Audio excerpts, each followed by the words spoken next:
11. Sonhou que estava usando uma camisola toda feita de vespas, e acordou quando elas começaram a picar. O subsolo estava abafado e escuro naquele final de manhã, e ela ficou deitada sem se mover, ainda se sentindo picada por vespas. Na clavícula, na parte interna da coxa esquerda, entre 2 dedos do pé. Pressionou o queixo contra o peito, olhou para baixo e viu um ponto vermelho queimando o tecido da sua camiseta acima do seio esquerdo, como se alguém estivesse encostando a ponta de um cigarro aceso no algodão, por dentro. Um filete sedoso de fumaça branca subia do buraco cada vez maior. Com uma horrível lassidão, Harper observou o buraco se expandir, suas bordas uma renda de laranja vivo. Por fim, esfregou o buraco com o polegar e limpou as faíscas do peito. Seu corpo latejava por causa de quase uma dúzia daquelas queimaduras que pareciam picadas de vespa. Ela afastou o cobertor para ver se as roupas estavam queimando em algum outro lugar, e uma lufada de fumaça preta flutuou em direção ao teto. Lembrou-se de seu fascínio infantil por sinais de fumaça. O que significaria aquela mensagem? Provavelmente, socorro, vou ser queimada viva. Chega, pensou. Sentou-se com grande cuidado, fazendo render as molas da cama.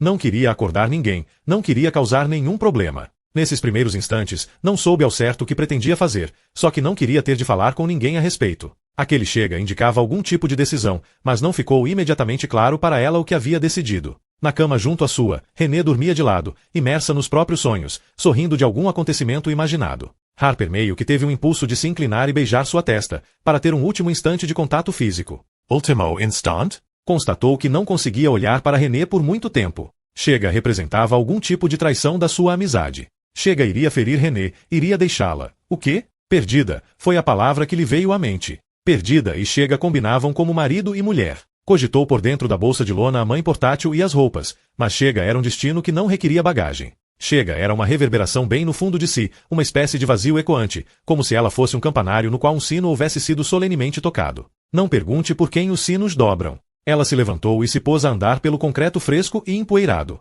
Parou no pé da escada e virou a cabeça para olhar o labirinto de camas, um dédalo de mulheres adormecidas. Nessa hora amou todas elas, mesmo a desagradável Jamie Close, com sua boca feia e seu nariz arrebitado. Sempre quisera ter uma amiga durona como Jamie, uma amiga grossa e desbocada, capaz de machucar outra garota por falar mal dela. Amou René e as irmãs Neigurs, e a pequena Emily Vaterma, e ela e Nick. Nick principalmente, com seus olhos verde-garrafa e suas mãos articuladas, que desenhavam palavras no ar como um menino mago a lançar feitiços. Subiu 3 degraus até a porta, soltou o trinco com um clique e saiu. A claridade aguada do sol a fez piscar. Não via luz fazia algum tempo, e seus olhos doeram. O céu alto e claro parecia o telhado de lona desbotado de um circo. Ela subiu mais degraus, arrastando em seu encalço anéis de fumaça. A escama tinha aberto furos em seus casacos de moletom, deixado sua camiseta do rente toda esburacada. Ela assistira ao musical Rente, com Jacó, e ele segurara sua mão quando ela havia chorado no final. Ficou surpresa ao se pegar com saudades de Jacó agora, da potência musculosa e esguia de seus braços quando ele a segurava pela cintura.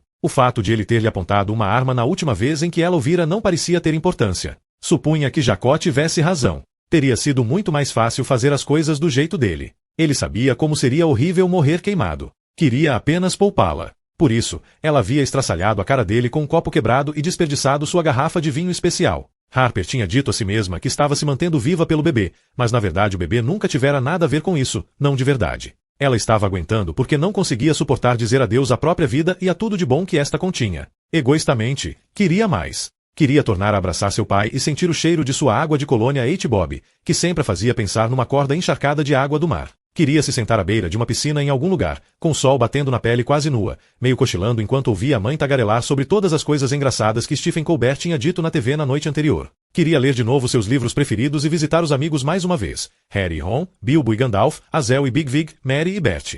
Queria dar mais uma boa chorada solitária e ter outro acesso de riso de fazer xixi na calça. Queria fazer muito mais sexo, embora, pensando bem, a maior parte da sua vida sexual pregressa tivesse envolvido transar com homens dos quais não gostava muito. Tinha dito a si mesma que estava levando a vida em frente por querer que seu filho, tinha a curiosa certeza de que o bebê era menino, tivera essa certeza quase desde o início, também experimentasse algumas das coisas boas, para que ele pudesse conhecer seus pais, ler alguns bons livros, ter uma namorada. Mas na verdade o seu filho não iria fazer nenhuma dessas coisas. Ele morreria antes mesmo de nascer. Assaria dentro do seu útero. Ela só viverá para poder assassiná-lo. Queria pedir desculpas ao bebê por um dia o ter concebido. Tinha a sensação de já ter quebrado a única promessa que jamais lhe fizera. Quando chegou ao alto da escada, se deu conta de que havia esquecido os sapatos. Mas não tinha importância. A fina crosta da primeira neve tinha derretido, a não ser por alguns trechos sob os pinheiros. O vento fustigava os altos emaranhados de capim morto e encrespava o mar, formando pequenas ondas de bordas afiadas. Não teve certeza se poderia aguentar por muito tempo o vento que soprava do mar, não com aquelas roupas finas e esfarrapadas, mas, pelo menos por alguns instantes, pensou que uma lufada de ar marinho lhe faria bem. Em teoria, não podia sair durante o dia, e Ben Patchet ficaria chateado se soubesse, mas a colônia Vindon estava seca, fria e vazia, e não havia ninguém por perto para vê-la. Ela partiu em direção à praia pisando na grama úmida, apodrecida. Parou uma vez, para examinar uma pedra branca do tamanho do crânio de um bebê, estriada de riscos pretos salpicados de mica de um jeito que a fez pensar na escama do dragão. Com algum esforço, conseguiu enfiar a grande pedra em um dos bolsos da calça de moletom. Passou por um trecho de árvores perenes, passou pela garagem de barcos, e recolheu mais algumas pedras de aspecto interessante na descida até o mar. Foi cantarolando consigo mesma de um jeito desconsolado, entoando as palavras de uma música que entreouvira algumas das crianças menores gritando umas para as outras. Pensou se eles ao menos conheciam o original que aquela canção parodiava, Rei Jude.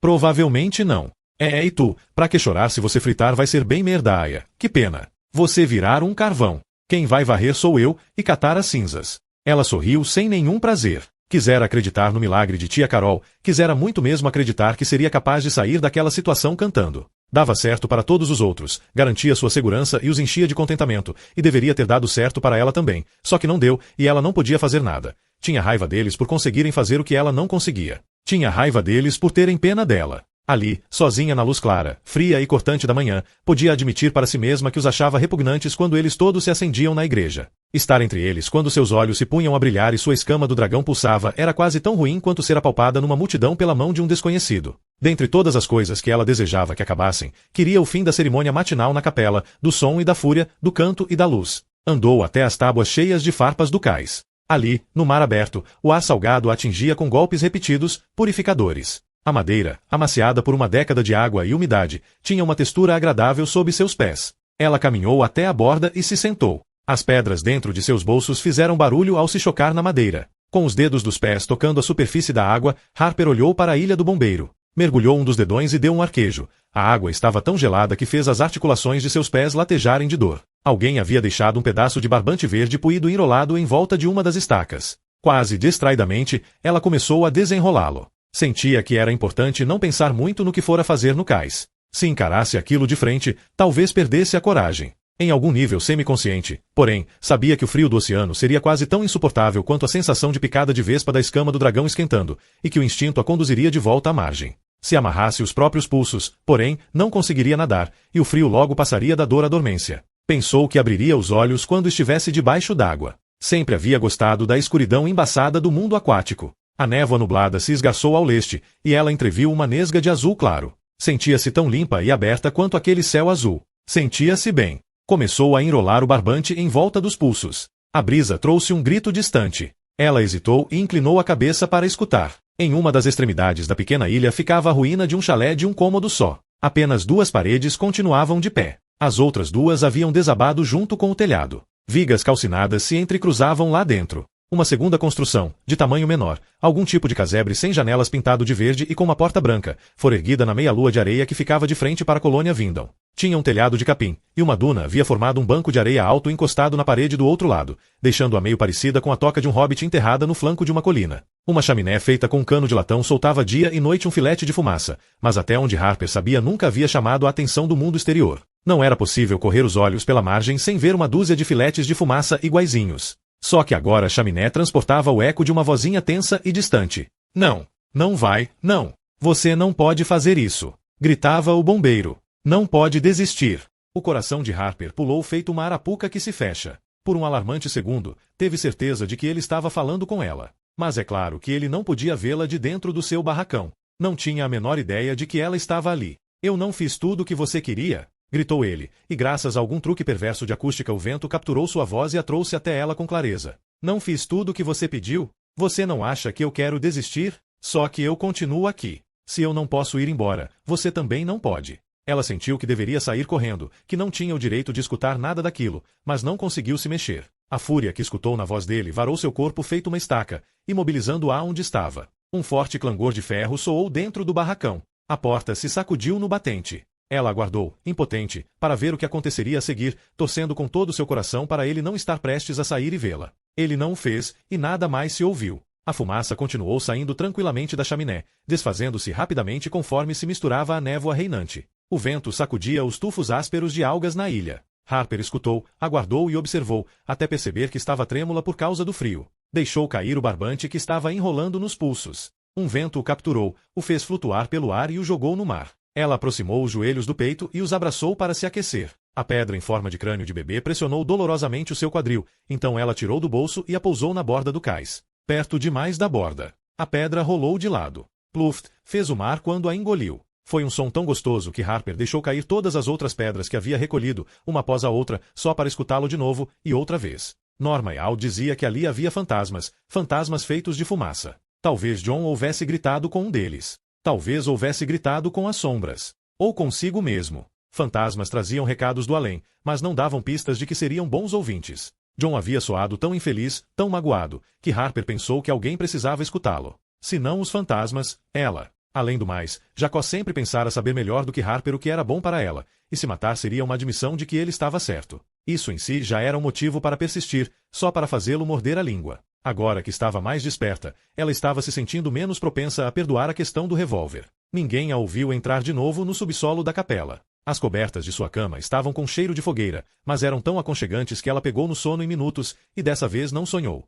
12. Na noite do primeiro sorteio para ver quem iria comer e quem não, Harper foi escolhida para trabalhar na cozinha. Norma a posicionou logo atrás da janela onde as pessoas se serviam, atrás de uma mesa dobrável sobre a qual estavam dispostas garrafas térmicas, canecas e uma grande lata retangular de açúcar. Pode adoçar o café de quem perder. Uma colherada para cada um, não mais do que isso. E deixa eles verem essa sua barriga, para lembrarem porque estão ficando sem almoçar, por causa do seu pequeno e precioso milagre, disse Norma. Isso não fez Harper se sentir melhor. Fez com que se sentisse gorda, privilegiada e sozinha. É claro que ela não estava gorda, não exatamente. Sim, de fato não conseguia mais abotoar a calça jeans até em cima, fato que escondia usando folgados moletons de capuz. Mas os móveis não chegavam a estremecer quando ela atravessava o recinto. O almoço foi um mingau aguado acompanhado por pêssegos saídos de outra lata. Coube a Nelson Irish distribuir os tickets do sorteio, e ele apareceu para cumprir a tarefa usando um de seus suéteres natalinos, verde escuro, estampado com homenzinhos de biscoito de gengibre dançantes. Usava também um gorro de Papai Noel, um toque obsceno, na opinião de Harper, como se estivesse distribuindo bengalas de doce em vez de tirando refeições.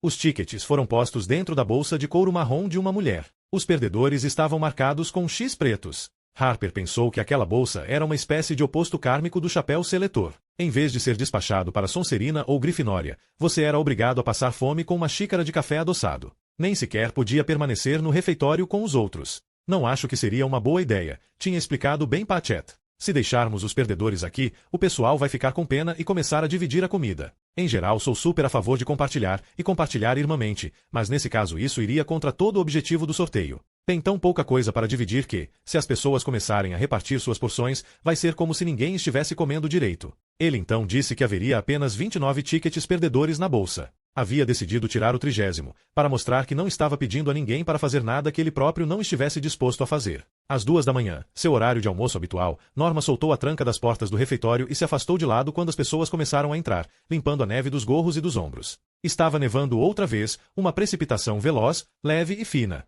Don Leviston era o primeiro da fila, e foi até Nelson Irish. Surpreso, Nelson piscou os olhos para ele. Dom, você tem 63 anos. Não precisa tirar nenhum papel. Eu não tirei, e tenho só 60. Vai lá comer seus pêssegos. Os meus eu já comi. Nossa, que delícia. Vou tirar um papel, sim, igual a todo mundo que está aqui, Nelson, obrigado. Nunca fui de comer muito, mesmo, e quase preferiria uma xícara de café com um pouco de açúcar. Antes de Dom poder colocar a mão dentro da bolsa, Ellie chegou do seu lado e o segurou pelo pulso. Senhor Leviston, perdão, será que pode esperar só um minutinho? Estamos com uma porção de sentinelas que passaram a noite inteira lá fora no frio, varrendo as tábuas entre as construções. Pai Sorey disse que tudo bem eles tirarem o papel primeiro, falou ela. Tirando os olhos de Dom, olhou para a fila e fez um gesto com a cabeça. Adolescentes começaram a avançar em direção à frente. Alguém gritou, ei, que papo é esse de furar a fila? Todo mundo aqui está torcendo para conseguir almoçar. Ellie ignorou o protesto. Michael também, e os jovens continuaram a avançar atrás dele. Michael chegou junto a Don Leviston, meneou a cabeça, enfiou a mão na bolsa, e tirou uma pedra branca do tamanho de um ovo de melro. Disse ele. Olha só, acho que tirei um papelzinho perdedor. Ele pôs a pedra na boca e passou pela fileira de janelas onde as pessoas se serviam até a mesa do café. Ali, serviu-se uma xícara sem dizer nada e estendeu a caneca de cerâmica para Harper poder adoçar. Nelson Irish o encarava com a boca escancarada de um jeito um tanto abobalhado. Baixou os olhos para a bolsa, tentando entender de onde a pedra tinha surgido. Ellie começou a assobiar uma pequena melodia alegre. Gillian Neigurs tirou em seguida. Outra pedra. Que sorte a minha! Falou, feliz, e jogou a pedra na boca. Foi até Harper, serviu-se um café e esperou pelo açúcar. Atrás dela, sua irmã Gail já estava pondo a mão dentro da bolsa, e dessa vez Harper viu que já estava com sua pedra na mão antes mesmo de começar a revirar os papeizinhos. Sentiu vontade de rir. De bater palmas. Sentia-se uma menina cheia de gazélio, tão leve que poderia ter se soltado do chão e ido bater no teto feito uma bola de encher. Sua felicidade foi tanta que chegou a doer, uma felicidade selvagem, intensa, de um tipo que ela não sentia desde que havia adoecido com a escama do dragão. Quis começar a agarrar os jovens, as sentinelas, amigos de Ellie, e apertá-los com força. E não só por causa do que eles estavam fazendo, ignorando o sorteio e simplesmente optando por não comer, assumindo o fardo de ficar sem almoço para que os outros pudessem se alimentar. Era também por causa do que Ellie estava assobiando, uma canção que Harper reconheceu nos primeiros 3 compassos, uma melodia tão linda que ela teve a sensação de que poderia parti-la ao meio, do mesmo jeito que um vidro pode ser estilhaçado por determinadas tonalidades musicais. Ellie estava assobiando a Soponful of Sugar, uma colherada de açúcar, a melhor das músicas do melhor dos filmes de todos os tempos. Gail Neigurs tirou a pedra branca, deu um estalo com a língua e foi pegar seu café. Todos os jovens estavam fazendo a mesma coisa. A turma de Ellie. Todas as adolescentes que tinham raspado a cabeça para ficarem iguais a ela, e todos os adolescentes que haviam se inscrito para serem sentinelas só para conviver com ela. Dom Leviston empurrou para trás sua boina de pescador grego, coçou a testa com o polegar e começou a assobiar ele também. Conforme cada um dos sentinelas passava, recolhia sua pedra e ficava sem almoço, ele meneava a cabeça. Pai Sorey também estava assobiando. Harper não o tinha visto entrar, mas ali estava ele, em pé de um dos lados da porta, com um largo sorriso no rosto, mas piscando para conter as lágrimas. Ao seu lado, tia Carol tinha a cabeça pousada no seu ombro e assobiava junto com os outros, e seus olhos eram 2 moedas de ouro. Quase uma dúzia de pessoas agora assobiava a mesma música, uma melodia tão encantadora quanto o primeiro sopro perfumado da primavera, e seus olhos brilhavam como lamparinas. Elas ardiam suavemente por dentro. Ardiam com a canção, com o brilho. Gail Neigurs estendeu a caneca para o açúcar. Quando Harper adoçou seu café, começou a cantar. Just a spoonful of sugar makes the medicine go down. Makes the medicine go down. Cantu elecom uma voz embargada imoco. Só uma colherinha de açúcar ajuda o remédio a descer. Ela cantou, e por um instante esqueceu por completo que estava grávida, gorda, sozinha, coberta por um esporo inflamável sempre pronto para entrar em ignição. Cantou e esqueceu o livro horroroso de Jacó e o revólver horroroso de Jacó. Esqueceu que o mundo estava em chamas. Uma pontada de calor subiu da base da sua coluna e se espalhou pelas fitas da escama do dragão em sua pele numa deliciosa onda que provocou calafrios. Ela cambaleou sem perceber. O mundo havia adquirido uma qualidade nova, líquida. Ela tomou consciência de que seu sangue ondulava como se fosse uma maré, como se ela estivesse flutuando numa piscina de calor e luz, como se ela própria fosse um embrião, em vez de estar carregando um. Na vez seguinte em que serviu o açúcar, os grãozinhos cintilantes pareceram cair em câmera lenta, uma cascata de riquezas. A luz foi cascateando pela escama do dragão em volta de seus pulsos e garganta, um arrepio branco e prateado. Ela era uma pipa no céu que a música fazia voar, em vez do vento. Estava quente feito uma pipa sob o sol, também, e sua pele ardia, não de um jeito dolorido, mas com um rubor de prazer. Sua mão estava coberta por uma luva de luz. As sentinelas se aproximavam, meneavam-lhe a cabeça, pegavam seu café ou chá e seguiam seu caminho, e todos eles brilhavam. Ela se sentiu grata por cada um deles, apaixonada por cada um deles, embora não conseguisse recordar quem era nenhum. Não conseguia se lembrar de nada que houvesse acontecido antes da música. Não conseguia pensar em nada que fosse mais importante do que a melodia. Não acreditava que nenhuma colherada de açúcar, por mais doce que fosse, pudesse ser tão deliciosa quanto a doçura que a percorria agora e fazia tudo derreter. Pai Sorey foi o último a vir pegar seu café. Ele também havia tirado uma pedra, claro. Ainda não a pusera na boca, apenas a segurava. Vejam só a senhorita Viloves! Exclamou ele. Feliz, enfim. Feliz e com uma cara boa. Senhorita Willows? Indagou ela, com uma voz lenta e sonhadora como açúcar despejado de uma colher. Quem é senhorita Viloves? Você vai se lembrar, prometeu ele.